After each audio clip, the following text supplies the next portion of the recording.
All right, good afternoon, everyone. Thank you for being here. I'd like to thank our great Police Commissioner Keechant Sewell for joining us. We also have Chief of Detectives James Essick and Deputy Chief Jason Savino. Once again, our focus is senseless gun violence fueled by gang rivalries and what we're doing to stem the flow of gun violence. Murders and shootings continue to trend down in Brooklyn. It's been a 2-year decline so far, but there's a lot more work to be done. So today we're announcing the indictment of 32 alleged gang members from 2 rival gangs that are responsible for much of the violence in and around Brownsville. This is a significant takedown, both in the size of the takedown, but also in its scope. It's going to have a positive impact on public safety for the residents of Brownsville. The case covers a total of 27 incidents, including 2 homicides and 17 additional non-fatal shootings. Now, those shootings injured 14 people. You're going to learn that some of those people injured were not intended targets, but were innocent bystanders, including a very young child and 2 senior citizens. Throughout the course of our investigation, which started in spring of 2020, we've been able to recover approximately 30 firearms. You'll see some of those firearms here right now.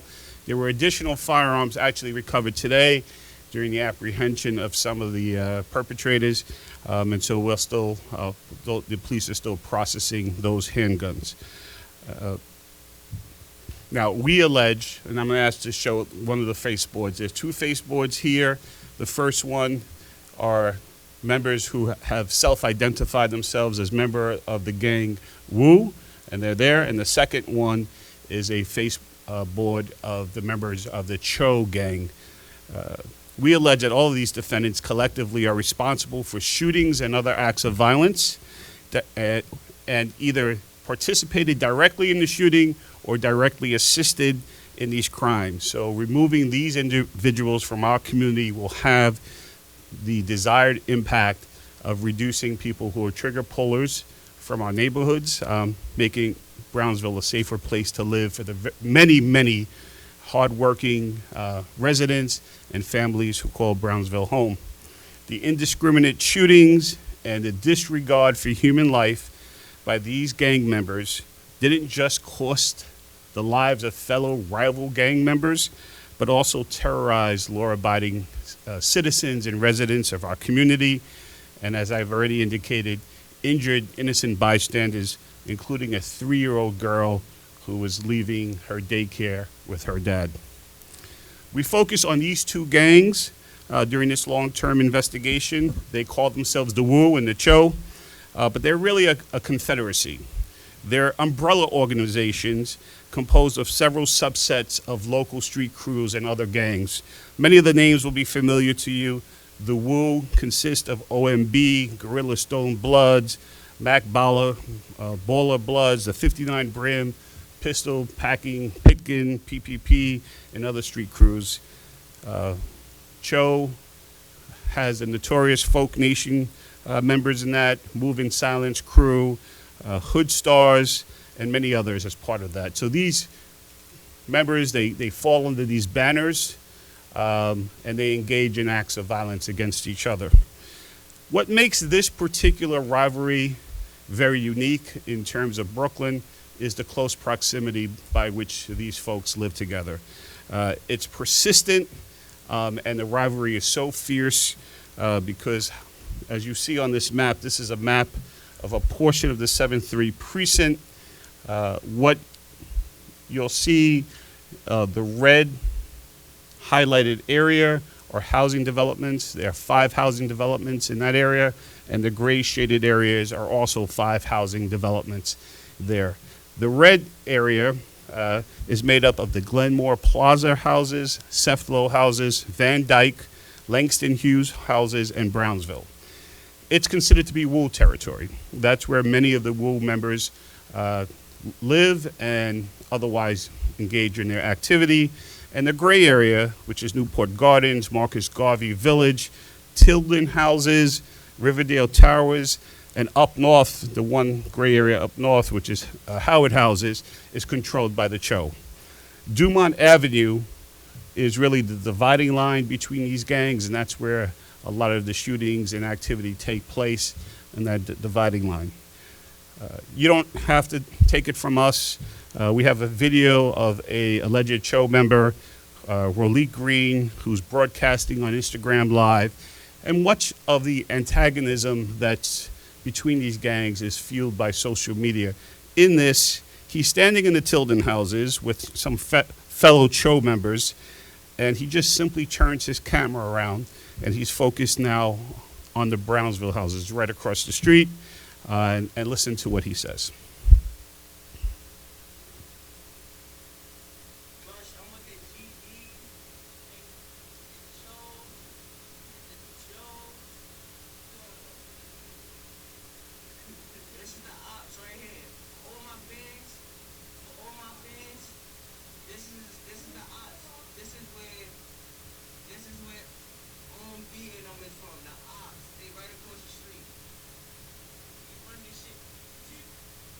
You heard one of his associates was screaming, "WOOO killer."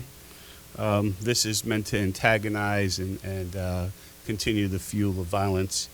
But as you see, they literally are right across the street from each other. It's the senseless nature of this, that people who live as neighbors are sworn enemies because of this gang affiliation. The devastation that this violence has caused in places like Brownsville has been there for a long time. In fact, it's unfortunately become generational, passed through family members and friends, and people who live in certain developments have to be affiliated with members from that same crew. But what we've seen, and during the course of this investigation and others, they're often a spark. There's something that often creates a spike in the increase in violence. And unfortunately, that's what we found in this case. There was a shooting that took place, and a man, unfortunately named Sewell Boomer, was shot and killed July 10th of 2020. And he was actually murdered, we allege, by a Bergen Fam gang member, and that person was arrested and charged with his murder. But just 2 days prior to his murder, this is Sewell Boomer, who was shot and killed, a member of the CHO gang tried to kill him also. That attempt failed. We allege that the person who did that shooting is a guy named Corey Henry. Corey Henry is a member of the CHO. He tries to shoot and kill Sewell Boomer. He misses, and he strikes a 62-year-old innocent bystander who just happens to be there. But because that attempted killing had only happened 2 days before, and then 2 days later, Sewell Boomer is in fact murdered, the CHO celebrate his death. And they antagonize it, and they're spinning it on social media, and they're celebrating the loss of life. Sewell Boomer, at some point, had been considered to be somewhat of a ranking member of the WOOO gang, and that really started a crusade of vengeance. You're going to see that much of the violence associated with this case is related to the hashtag booming for Boomer, and this one, sense of and twisted sense of loyalty that they're going to seek revenge for his murder. And so if you look on the TV screen right now, there's a couple of social media posts. On the right, you're going to see social media posts made by the WOOO. It says booming for Boomer. We continue to boom for Boomer. A month later, we're still booming for Boomer. And all of the related shootings that come from that incident. And on the left, you're going to see the CHO response, and there's 3 responses there. You just take a look at my notes so I can read it to you. From the left, you'll see when we see the ops, we engage, and there's a emoji that's a symbol of the Folk Nation gang. Rule number 1, if you see a WOO, start clicking and gunshots. And another one, if you WOO back, I shoot at that. And so there's this sort of agreement to start shooting at each other and continue the violence. And this, to us, during the course of this investigation, really triggers the immediacy of the shootings. This happens now during COVID, and we saw, obviously, all of you are aware of the tremendous spike in shootings that took place during the 2020. And so this is one of the major triggers in Brownsville. The police department began this investigation shortly thereafter, and it's been a 2-year investigation to get to the bottom of these 19 shootings and 2 homicides. So one of the things that's particularly distressing for us in law enforcement is how social media and other things sort of continue to push out the message of retaliation and retribution. And here, we'll see the next slide. This is a hip hop video that was produced by a CHOO gang member. We're only going to watch a very small portion of it, but it's meant to continue boasting and to making threats against their rivals and simply what they call spinning them, antagonizing them. In it, if you listen carefully, you're going to hear a reference smoking on Boomer. That is a very significant, in gang culture, disrespect to the decedent. It means smoking on his ashes. It really inflames passions in gang culture. And what you're also going to see, and I think it's quite frankly outrageous, is in this video that the CHOO gang has produced, they show a picture of Shamel Boomer after he's been shot and on the ground in Brooklyn, lying and dying. And it's in the video, and they're celebrating. It's going to be, we shortened it, it's going to be very quick.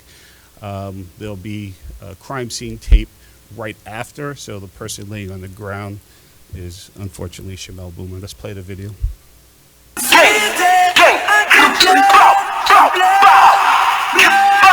7-4 G to the game. Fuck what they think and they know what I claim. Smoking on Boomer is fire my brain. Me and Swank think that I put that on game. Full of too cocky, I'm moving too wacky. Most of these niggas, they know they can't stop me. It's unfortunate, and it's disgusting. This is what gang war is about. It's about boasting and bravado, juvenile one-upmanship. And the 2 murders that are charged as part of these conspiracy are exactly that. It's a CHOO member traveling into WOO territory, seeing a member of the WOO gang, and killing them. And as this gang war escalated, Brownsville residents had to contend with increasing gun violence, hitting their streets time in and time after. And as you have already heard, and as you know from covering these stories, even the most innocent residents of our community are never safe. This next video is heartbreaking. It shows a street in Brooklyn. It happened in March. There's a CHOO gang member named Derek Habersham, and we allege that he was driven to the vicinity there of Riverdale and Thomas Boylan because he is intending to retaliate against a rival gang member. He's driven there by a female. She's the only female charged in this indictment, Princess Chambers. And we believe they're acting in concert. She drops him off. She drives around the corner. She waits for him. And what you're going to see is after he exits her vehicle, he walks towards a man. Well, first of all, he walks past a woman with 2 children, one she's pushing in the stroller. He then sees a man putting a child into a car seat in a car.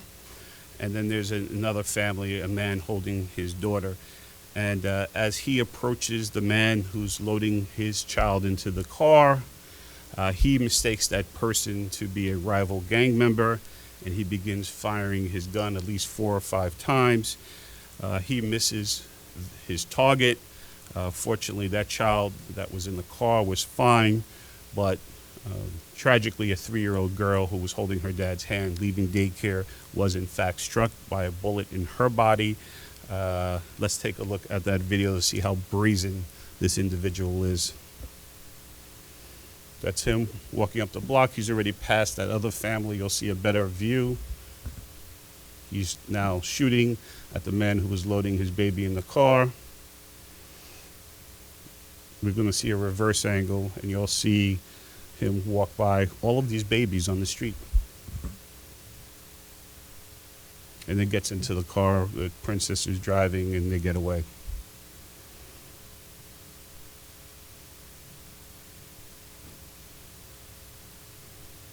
There he goes, he's walking, he's shooting. This is how the police identified him, through articles of clothing and other connectors. Really incredible police work here.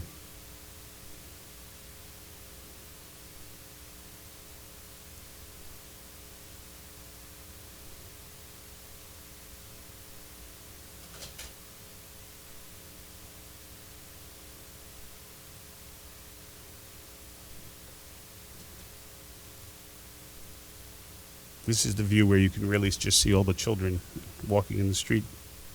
He's walking, there's the family walking, baby in the stroller, another little baby walking. He walks right by them. Father is loading his baby into that vehicle on the left-hand side of your screen. That would be your right-hand side, which would be your left-hand side. It's hard when you look at it from my angle. Now, if you see around 12 o'clock, you'll see a little girl walking with her dad. He sees them. They're right there. And now he starts shooting at the guy at the car. That guy runs. And now our 3-year-old girl has been shot.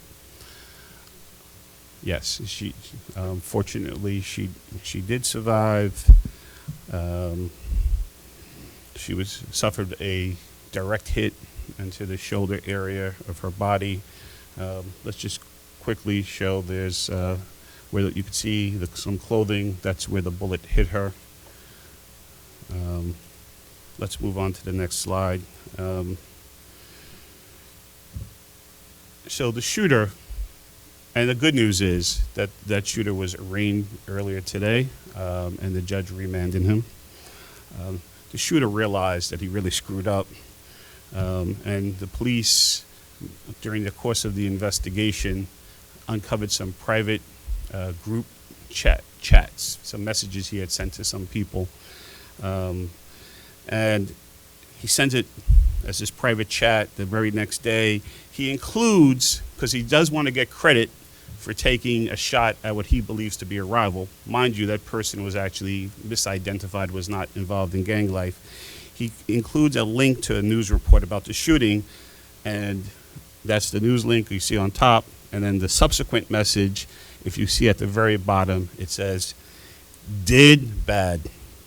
The understatement of understatements.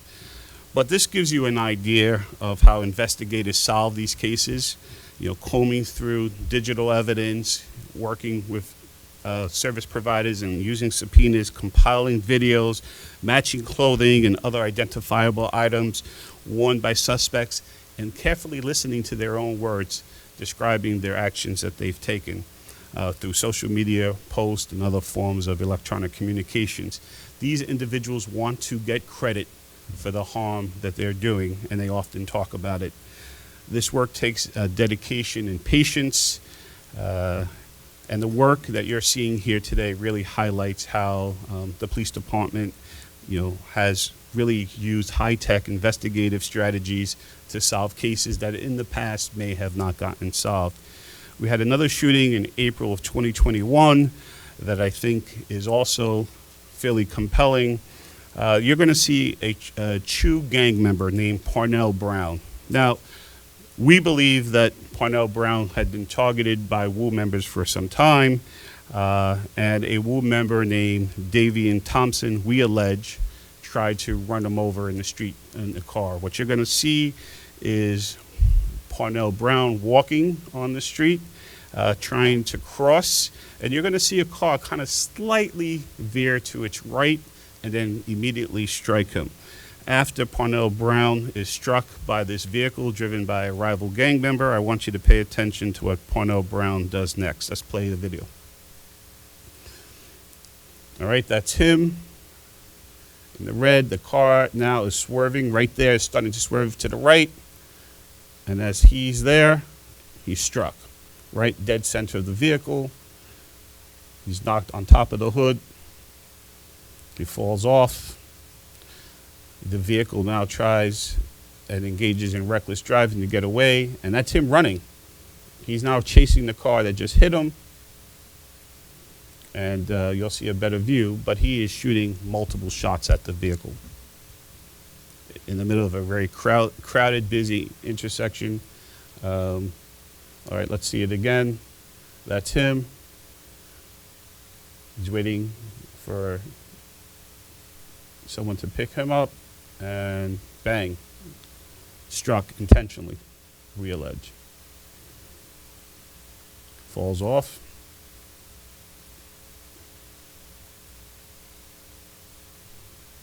Gets up, and now he is shooting.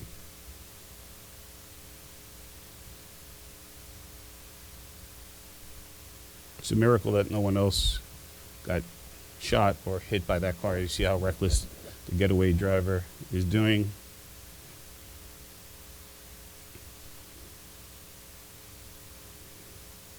See people reacting to the shooting. There you go, clear as day, gun in his hand, firing.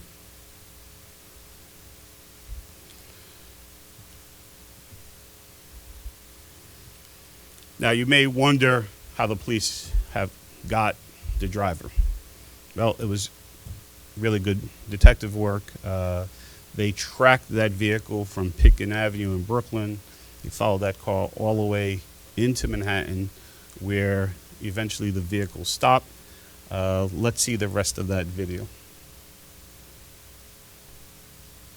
So he's now out of the vehicle. He's looking at the front end to see if he has any damage, and he is walking into the luxury retailer Saks Fifth Avenue in Manhattan. There's some of the clothing that he was worn and recovered. And there he is, now shopping at Saks Fifth Avenue, straight from the scene of the hit and run, straight to Saks Fifth Avenue, where he's actually meeting up with, he's with a group of guys that he's meeting up with. And they're just shopping. We can move past that. But it's an example of the brilliant investigative work that the police department did. You know, being able to track that car, follow that car. There's been some other work done that I'm not going to describe, how we know it's the same person, so we can make an identification. I'm going to quickly show you two more shootings. Now, fortunately, in these two shootings, no one was struck in either one, but they demonstrate what we're talking about, this brazen disregard for human life that characterizes this particular gang activity in Brownsville. In the video, you're going to see two people, Isaiah Feliciano and another person named Jalen Ortiz. We allege that Jalen Ortiz is serving as a lookout. You'll see him kind of looking back and forth. Up the block, there's some rival gang members in a car, and Isaiah Feliciano, we allege, pulls out what appears to be a machine gun, a Tech 9 machine gun, and he starts firing. He's aiming at a car that's slightly off camera. Let's watch the video. Jalen is the one that's behind him, and Isaiah Feliciano has the multicolored jacket that you can see. Now, if you see, he already has the gun out. It's a huge gun. It's in his hands.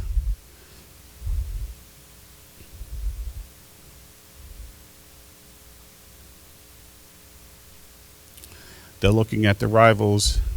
His co-defendant is telling him what he sees, we allege.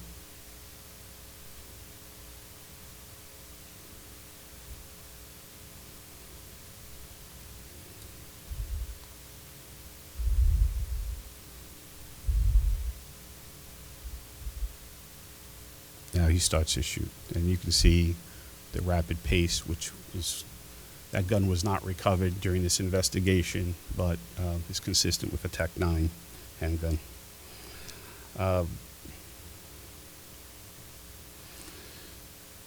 There's one last one shooting. Again, the intended targets were not struck. In this case, I raise it because it just shows you how precarious, innocent victims can be taken out. And this is a chance encounter at a doctor's office. So there's a member of the WOOO and a member of the CHOO that wind up in the same medical office. When we allege that that Lawrence Cook goes to this medical doctor's office, I believe it's actually a dentist office. He goes there and he sees fairly a prominent CHOO gang member also in the office. Based on phone records and other information, he makes a phone call to two co-defendants, Elijah Griffith and Avante Stephen, to come. They come to the doctor's office. They peek in. They see the rival CHOO gang member in there, and they lie in wait for approximately 45 minutes till he comes out. When this individual comes out, he's coming out with his mother, baby sister, and little brother, and they start walking to the family car. And you can see what happens next. There's the family right there. They're walking to that car in the corner. They're going to get in the car, and I'm going to direct your attention across the street where the tan building is. You're going to see two people sort of emerge as they're entering the car.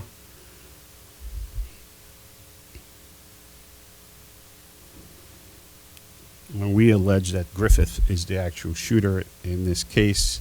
So they're still entering the car. There's the first person.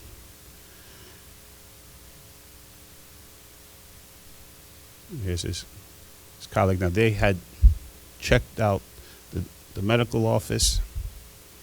Family is just about getting into the car. You see there's traffic. They go in front of the food market there. The family is now in the car getting ready to go on with their business. And right there, they start shooting multiple shots, striking the car. You see the family, driven by the mother, escaping. There's no regard for who's around, whether it's caregivers or elders or children. There's no thinking about the terrible consequences that this behavior is causing in their community. They're simply going to shoot on sight at rival gang members. We are never going to tolerate that behavior in Brooklyn. Never. And we're going to continue to make it the #1 focus of our office effort to stem gun violence. I know that the police department will never stand for this conduct, and we're going to work together collaboratively to identify these individuals, to build strong cases, and to prosecute them to the fullest extent of the law. We're going to bring down shootings and murders as we have over the past 2 years in Brooklyn, and these are going to play an important part in that strategy, which is to remove the most violent individuals from our streets. Today, we filed 4 indictments totaling 106 counts, which include conspiracy to commit murder, conspiracy to possess weapons, homicide charges, attempted homicide charges, reckless endangerment, and multiple weapons possession charges. We fully intend to hold these individuals that you've briefly seen today fully accountable for their conduct. The maximum sentence for almost every defendant is at least 15 years, with a majority of them facing upwards of 25 years and some of them facing life sentences. In addition to this indictment, we've started the process of reaching out to the community and stakeholders of Brownsville to let the tenant association members know, and stakeholders and clergy and our elected officials, of what's happening here, because I think it's important that we are fully transparent and explain to them the actions that are taking place. I think it's part of the healing process, and we believe that if we can continue to work with our communities, we'll have a better understanding of their needs and what it takes them to feel safe in their own communities. So far, the feedback we've received has been very positive and very appreciative that we've taken these violent individuals out of their community. Earlier this year, I released a Stop Violence report, and in that report, we created a new digital evidence lab here that allows us to do a lot of the extractions from cell phones and social media and other things. I want to thank the folks from the digital evidence lab that worked on this case. I think it's going to allow us to better prosecute many of these violent crimes, including gun crimes. It's an ongoing effort to do this and work with the police department. We've also committed more personnel and hired more personnel, people to my left, to work directly on gun violence. And you know, the police department has reduced gun violence in the city by at least 15% so far this year. It's moving in the right direction, but this is not something that we can ever take our foot off the gas, and we have to continue to fight this. And I want to thank the police department for their partnership on all of the work that they do, but in particular, you know, the Gun Violence Suppression Unit and the Violence Reduction Task Force that works with them to really focus in on these cases. It's so important that we solve these past shootings because that's the only way we're going to prevent the cycle of retribution and retaliation from continuing. I want to thank, again, all of the officers in the 7-3 precinct who've been working here, their squad, and the great detectives that you see to my right, and then my team to my left, including the senior ADAs, Kelly Maloney and Daniel Stern, who worked to put this in the grand jury, and the supervisor, Catherine Spoda, and Jen Cilia and Al DeAngelis. It really does take a team to put these cases into the grand jury, to put all this evidence before the jury. You just saw a snippet of the 106 counts that we put in before the jury. It took many weeks and months to get all this information before our grand jury. And now we're going to hear from our great police commissioner. We're going to take questions. I ask that the questions be related to the case, and just be respectful of the police commissioner time. Thank you. Good afternoon, everyone. Thank you for being here. I want to acknowledge the valued partnership the NYPD has with DA Gonzalez and the team of professionals here at the Brooklyn DA's office. Collectively, today, we have significant results for the people of Brownsville, of Brooklyn, and for the city of New York. As DA Gonzalez detailed, these defendants were responsible for 2 murders and multiple shootings, and more than a dozen shooting victims, including a 3-year-old child. Indiscriminate violence that terrorized the residents of 10 different housing developments. We have taken these criminals off our streets, and together we will endeavor to keep them off. Among the highest priorities of the NYPD and our law enforcement partners is focusing our resources on precision policing, focusing on those responsible for the majority of crime and violence in this city. It is our commitment to rid our streets of illegal guns, those brazen enough to use them, and anyone who victimizes or preys on the people of this city.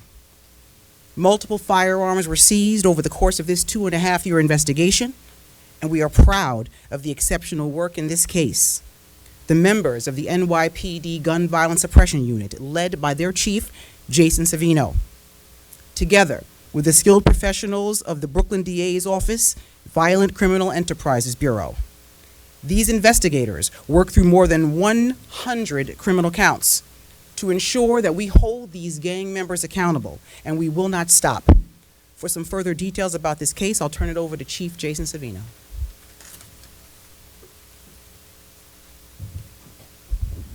Thank you, Commissioner, and thank you to the DA, and thank you to everybody seated out here.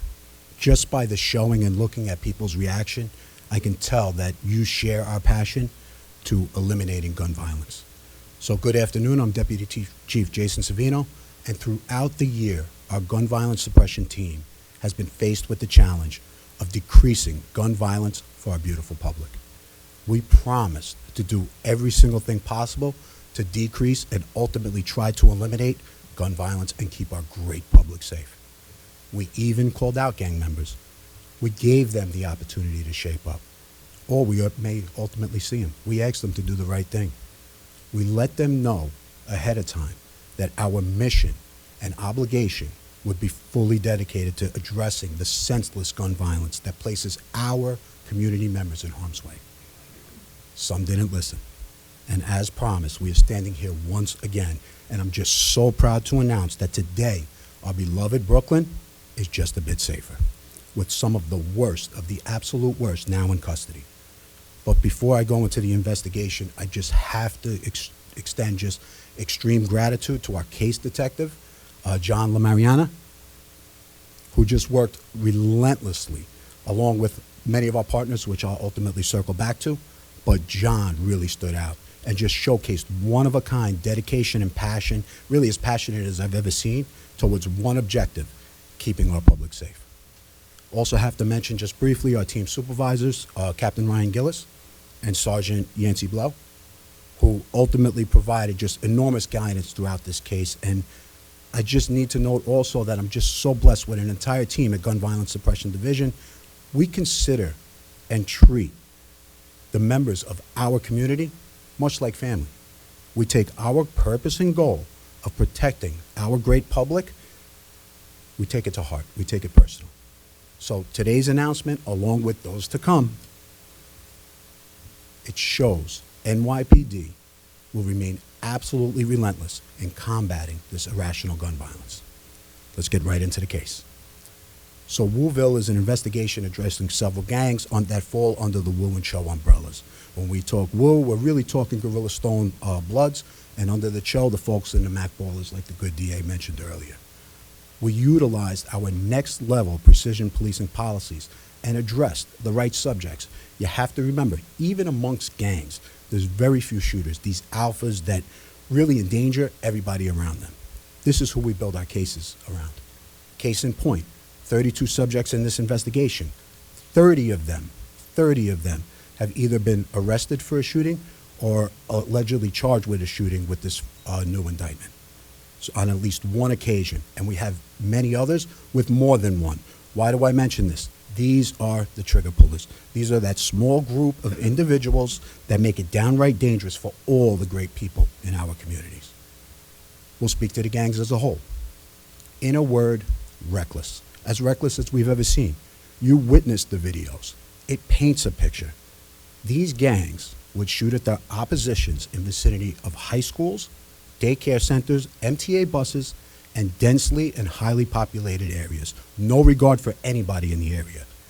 These are subjects that woke up every single day just to live the life exclusively to benefit their gang. Every single member in the community knows exactly who these individuals are. Why?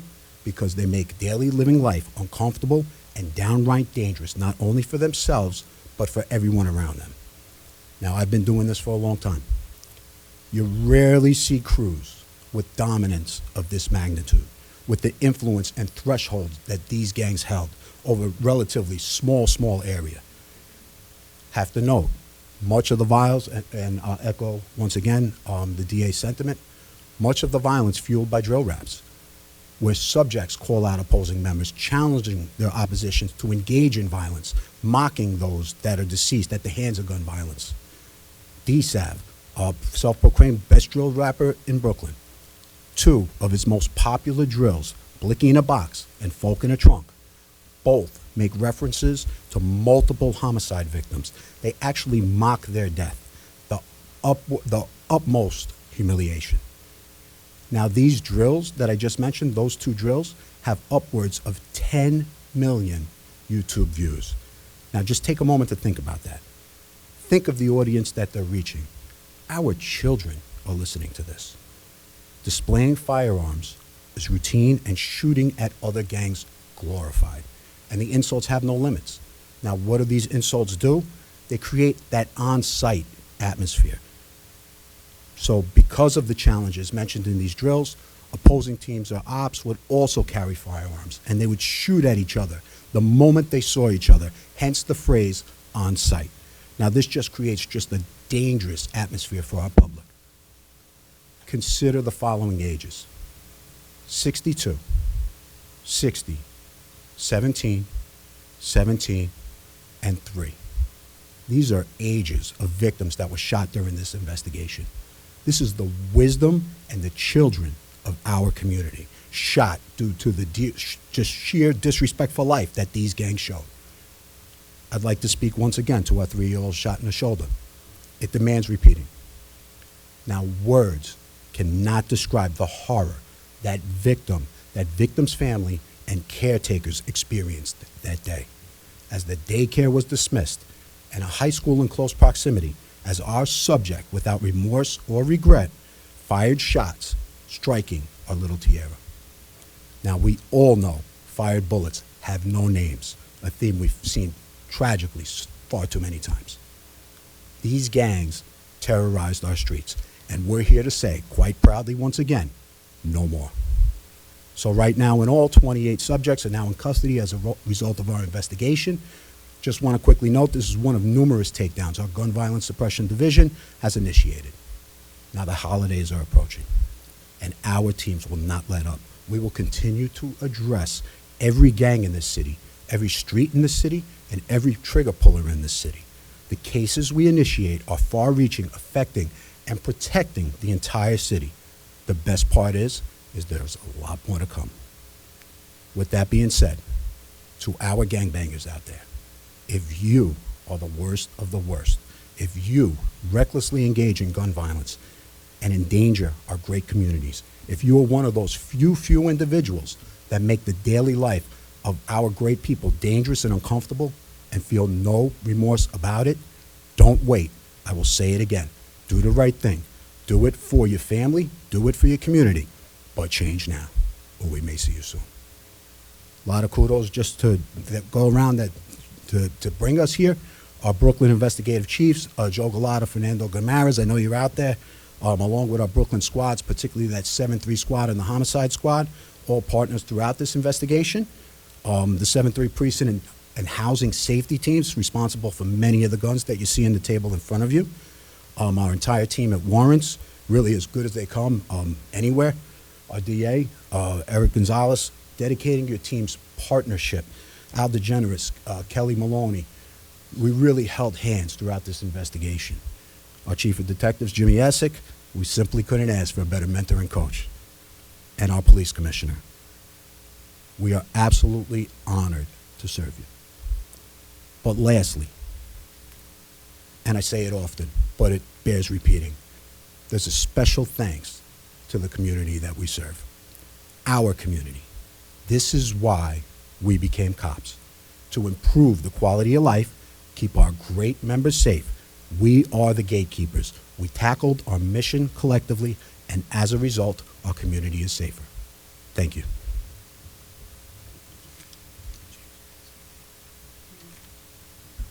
Okay. Are there any questions? Mr. Gonzalez, the age of the people that were arrested in this, you've spoken in the past about how young they are. Can you give us an idea of the age range? At the time of arrest, the youngest person is 18, but during the course of the investigation, may have been as young as 15 or 16 when this investigation started in early 2020. But what we continue to see is that, by the time a lot of our young people are in high school, they're fully entrenched in gang life. Yeah. Yeah.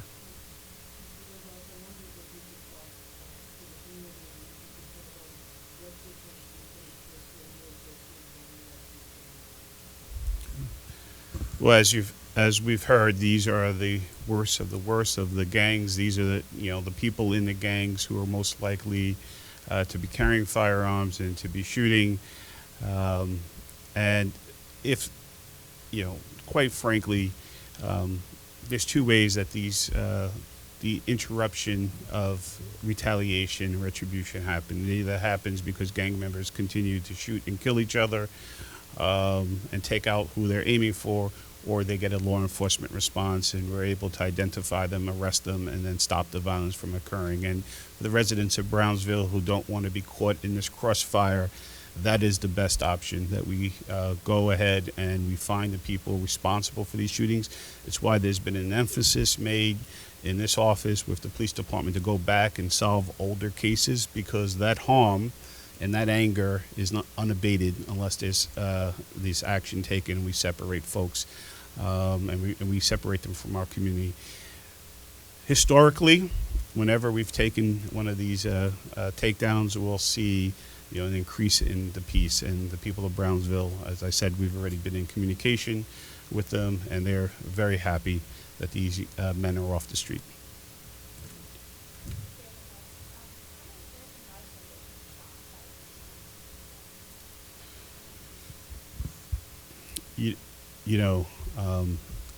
Several, and at least 4 that we've identified right now. There's there's 6, but you saw the videos. There are people scrambling for their lives. This is terrifying work. This is the fear that's so palpable on the streets, and this is why is why it's such a focus. And we should say that gun violence in Brownsville has been down 2 years in a row, but imagine if we can get these people off the street and these 19 shootings that took place in that community, how much safer it will be. Yes.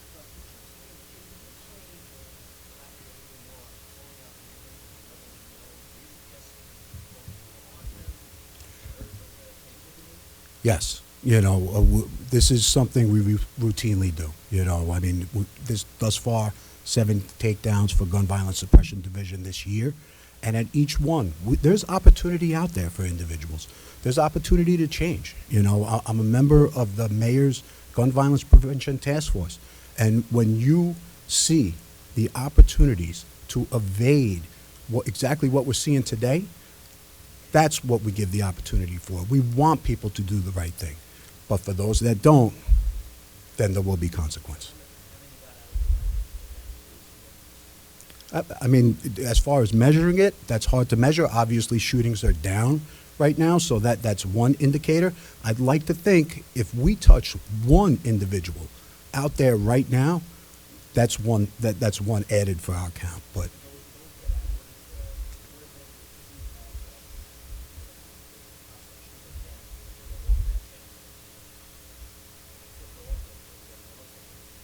yeah, I mean, we get a lot of different variables, and it also depends on individuals' honesty. I mean, through every really opportunity that we have accessible, we're getting feedback where individuals, they don't want to become subjects, like we see today. It does have harsh consequences, and criminality has to have consequences. But as always, we would much prefer for people to just do the right thing.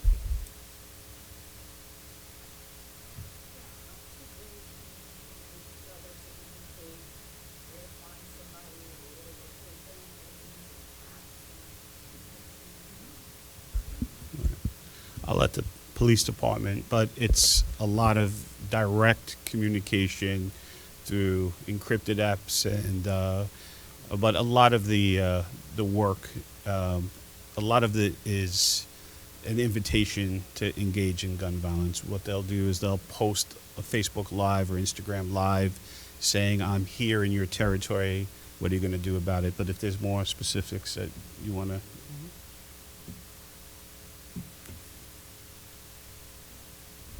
Yeah, I mean, I think the best way to describe it is what we saw on the screen. Individuals, they want to get credit for everything they do, and the goal and really the potential clout, quite honestly, we have to take a step back at times, but they're not hiding much. They're communicating, social media, they're calling people out with these drill raps, they're not hiding anything. Now, obviously, investigatively, we need a lot more than just that to get to this point, and that's all the investigative measures that we take that corroborate some of the facts that are brought forward. But certainly, there's so many moving parts and so many different pieces. until it comes to fruition. But a lot of individuals are not hiding anything right now. And if that's the case, then we're willing to intercept it.